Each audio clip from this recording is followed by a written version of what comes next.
Welcome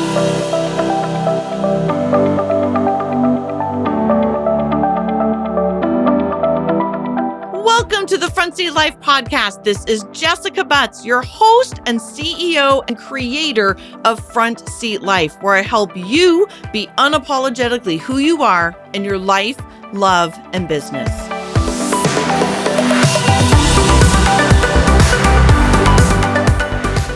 Hello, Front Seat Lifers. It is Jessica, your host.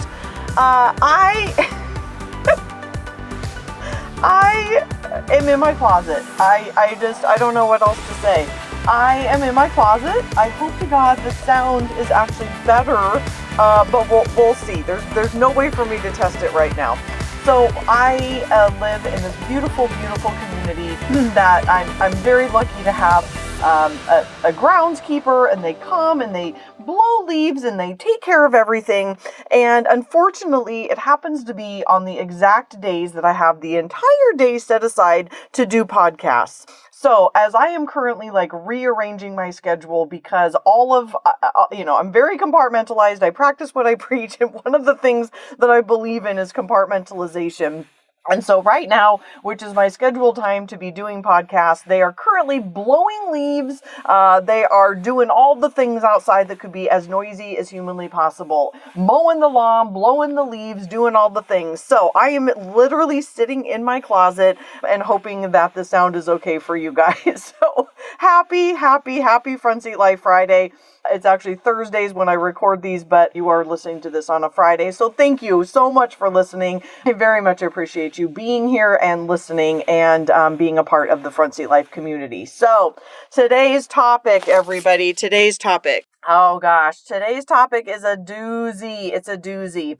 It's a little controversial, probably not a little, probably a lot. I've heard this. I see it on Google. I see things all the time about these people writing about ambiverts, and I'm an ambivert. Oh, people, I'm here to tell you, ambiverts don't exist. It's not a thing. It's bullshit. I don't know who came up with it.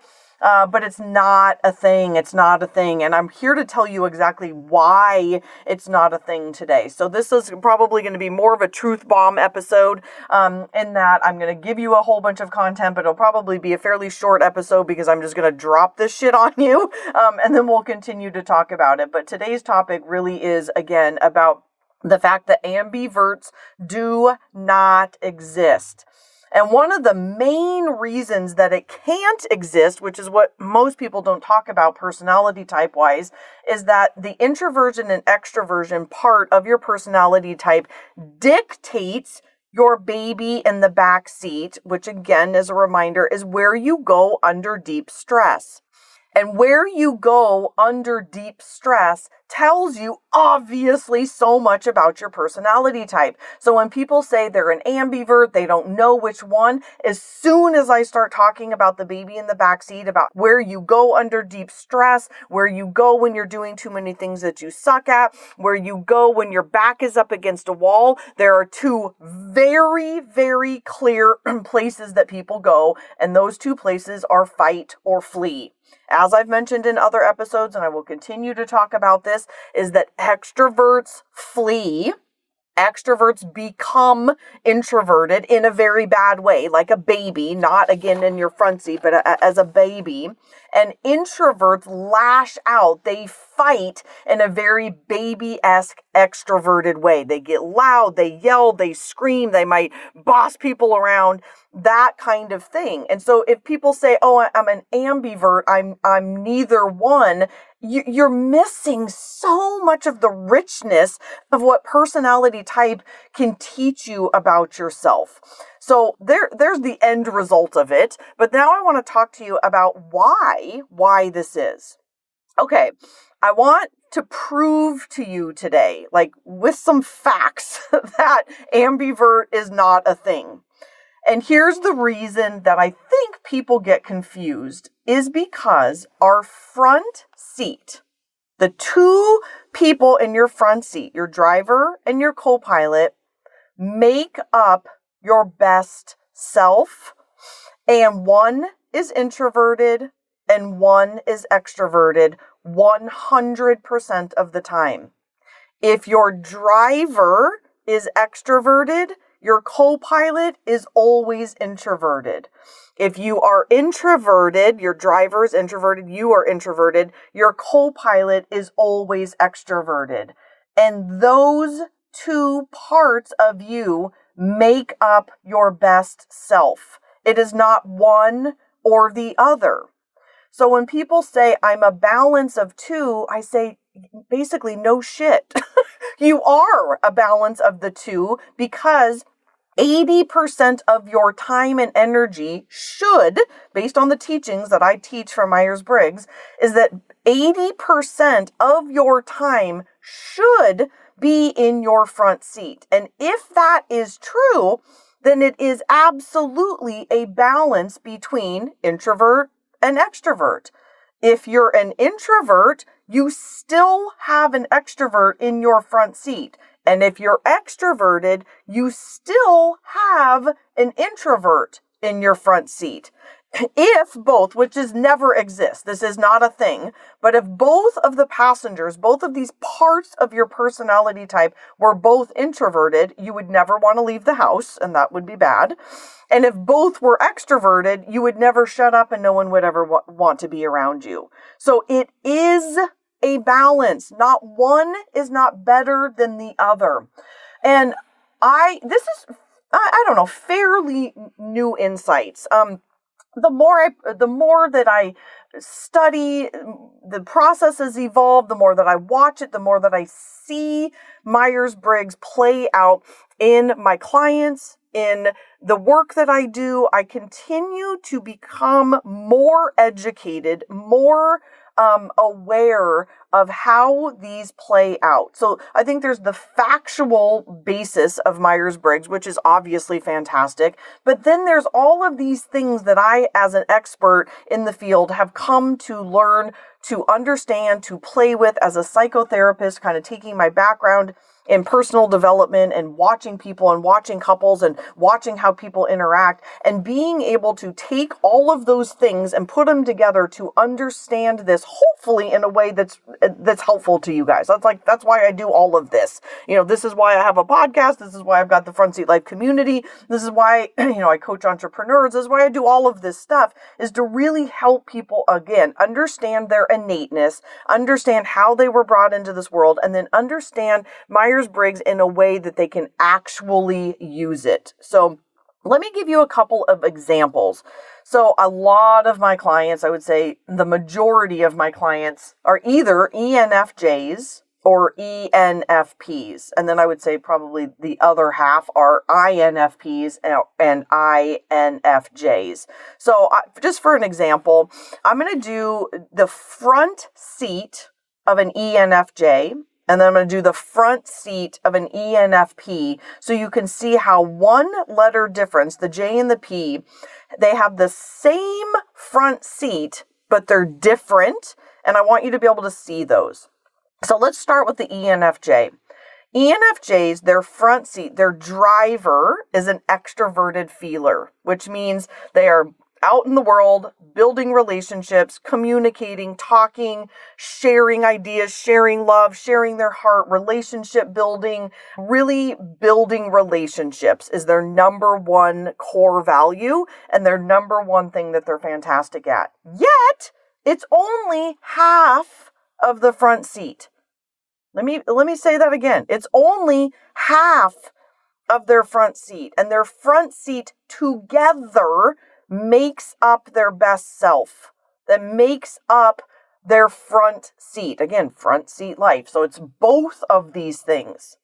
So the second person in the front seat, the passenger, is introverted intuitiveness. This is in our heads or in our hearts or internally introvertedness ideas. This is why ENFJs need time alone. They need time to process. They are journalers. They love, love, love time alone. ENFJs in particular, the name of their type are the givers, because their front seat, their extrovertedness is always giving to others. Yet the other half of them is in their head, thinking, processing, feeling, coming up with ideas, being creative, what's next, how can I change people's lives, how can I help, how can I be of service, all of those things happen inside. Those two people make up the front seat. And oftentimes people they make a mistake. I'll just be honest. They make a mistake by thinking, because I'm extroverted, I need to spend 80% of my time being an extrovert. That is not true. That is not true.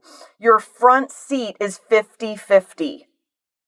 Let me say that again. Your front seat is 50-50. So while ENFJs, half of their front seat, 50% of 100%, if you're, when you're in your front seat, 100% of that energy, 50% of the time, you need to be out building relationships, connecting, being extroverted, doing the one-to-many, connecting, all those things. But the other half of the time is spending time by yourself. And processing and thinking about things and what's next and vision boarding and brainstorming and journaling and all the things that introverted intuitives love to do. So now let's talk about ENFPs. They actually have the exact same front seat, just opposite. And this is why the introverted and extroverted things are important, and there's no such thing as an ambivert. Is because an ENFP, their driver is extroverted intuitive.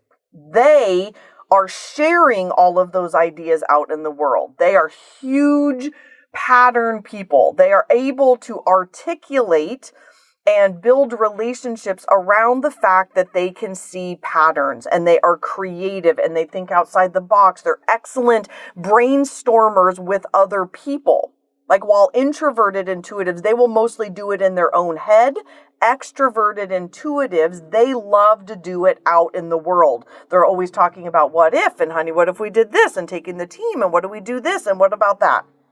They're then co-pilot. The other 50% of them is introverted feeling, which a lot of people do not see. They do, you can hear the people outside, so I'm actually going to completely close my door. It's now 100% dark in my closet. This is hilarious. So the other side of them is this introverted feeling person. So a lot of people don't see the introverted side. When we are in our front seat, the only thing that the outside world sees is the extroverted part. Do you guys get, that is really, really powerful. The outside world only sees the extroverted part. So for ENFPs in particular, all the world actually sees of them is this cheerleader and rah-rah and let me help you do this and let me help you with that. But they don't see this kind, sensitive, very thoughtful, personal, deep well of emotion person, because they save that for themselves and those that are very, very close to them. That's what introverts do. They only allow certain people into that side of them.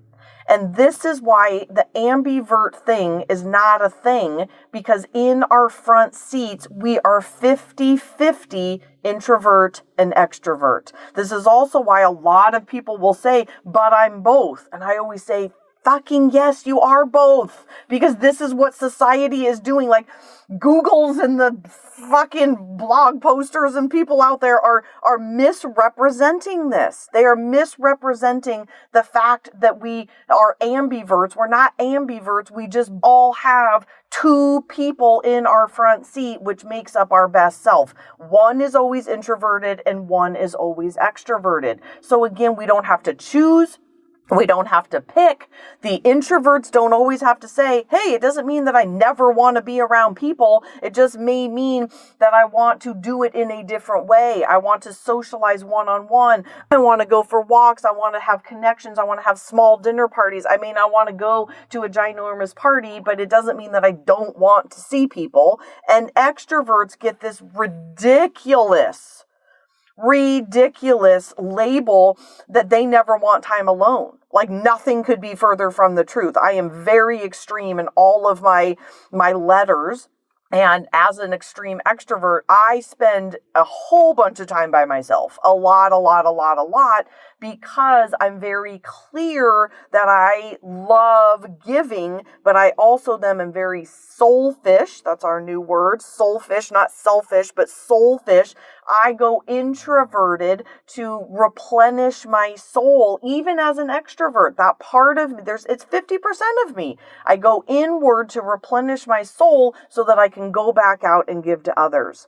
So last week's episode was the 80-20 rule on rest. Actually, two episodes again. If you hadn't listened to that, go back and listen. I will definitely be sharing more about this because as I grow more into watching people through their Myers-Briggs, understanding it on a deeper level, taking my own introverted intuitiveness and creating new visions and seeing it in a new way and bringing you new ways for you to see it. I hope that I can debunk, I think, some of these myths that are out there. I don't want to diss people per se about their beliefs, as I don't want people to diss me on my beliefs. Like, everybody can have their own opinion, but I truly believe that the ambivert thing is a bunch of bullshit. And this is why, because our front seats are made up of both introvert and extrovert, and we are equally those two things.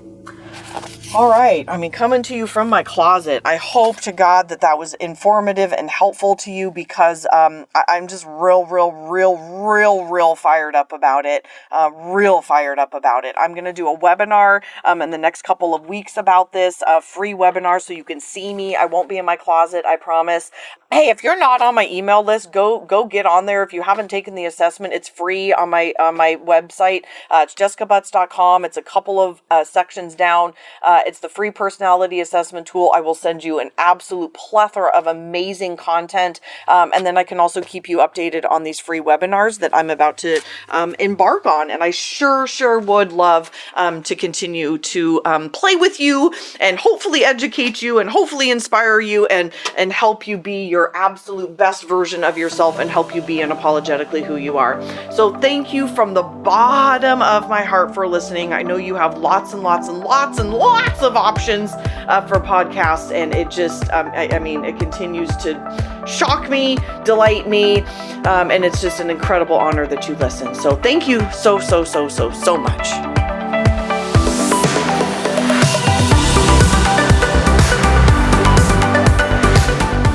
From the bottom of my heart, truly, thank you so much for listening. I know that you have a ton of options, and the fact that you are taking time to listen to the Front Seat Life podcast means absolutely everything to me. If you're interested in learning more about the Front Seat Life way of life in the community, there's a couple ways that you can do that. First is always starting with your personality assessment tool. It's available on my website at jessicabutts.com. It's totally free, and it will help you figure out your personality type so you'll have some idea of what we're talking about. Next is, if you're interested in hiring me for a keynote or some coaching or strategy days or the fabulous and amazing Front Seat Life community, you can find out all about all of that at jessicabutts.com. Thank you so much for listening, and I'll see you next time.